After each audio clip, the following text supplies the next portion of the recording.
C'est un rendez-vous culturel important qui va se produire vendredi et samedi prochain à l'autre canal à Nancy.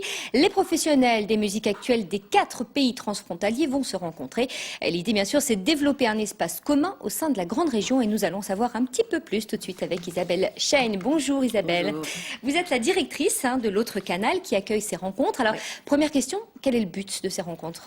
Alors le but, c'est qu'on se rend compte que sur cet espace transfrontalier grande région, ça réunit quand même 4 pays et 6 régions, les acteurs musique actuels se connaissent très peu. Les grosses structures, on se connaît entre directeurs, mais voilà, il n'y a pas beaucoup d'actions qui ont été développées jusqu'à présent. Il se trouve que les musiques actuelles ont, de par leur activité qui touche à la fois le secteur économique et le secteur plus action culturelle, sur la reconnaissance des groupes, etc. On a beaucoup de choses à faire ensemble pour développer notamment la citoyenneté active. L'idée, c'est quoi ? C'est de faire traverser les frontières à vos artistes ? C'est qu'on se connaisse plus pour qu'on puisse avoir une base de données commune de ces artistes, pour imaginer comment on pourrait développer des dispositifs d'accompagnement communs en mutualisant donc les intervenants. Alors vous avez déjà commencé, là on voit quelques images du festival Electricity qui aura lieu donc ce week-end à l'autre canal et qui est donc itinérant puisqu'il s'est produit au Luxembourg et il va se produire en Sarre. À Sarrebruck, donc voilà. C'est Sarrebruck qui a initié d'ailleurs ce festival depuis 4 ans.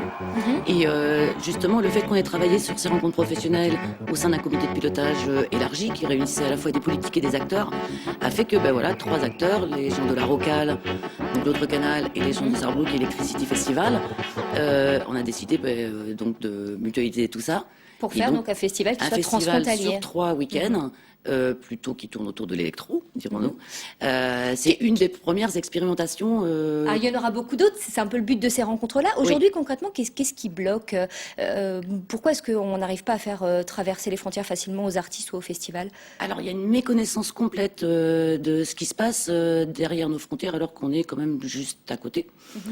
Souvent, on a plus de facilité à avoir des tourneurs qui vont faire venir des groupes des États-Unis que des groupes d'Allemagne. Alors, c'est vrai que les modes de fonctionnement sur ce secteur des musiques actuelles, ils sont très très différents entre les pays.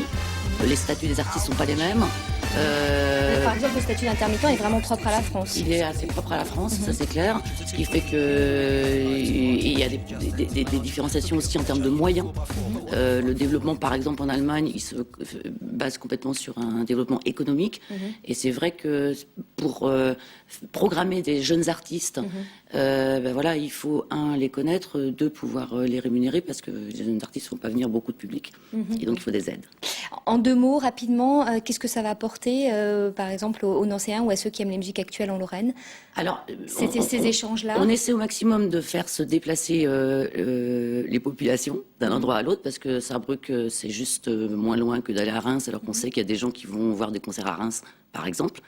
Est-ce qu'il y a beaucoup d'artistes, par exemple, allemands ou luxembourgeois ou belges qui pourraient venir et qu'on ne connaît pas et qui mériteraient d'être connus ? Absolument. Ouais. Absolument. Il y a cet élément-là et puis aussi favoriser la diversité culturelle.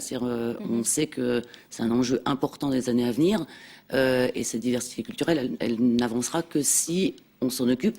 Et si vous travaillez la en réseau. grande région, c'est un terrain d'expérimentation d'abord. Merci beaucoup d'avoir accepté de venir nous en parler. Donc je rappelle pour ceux qui sont intéressés que ça se passe vendredi et samedi à l'autre canal.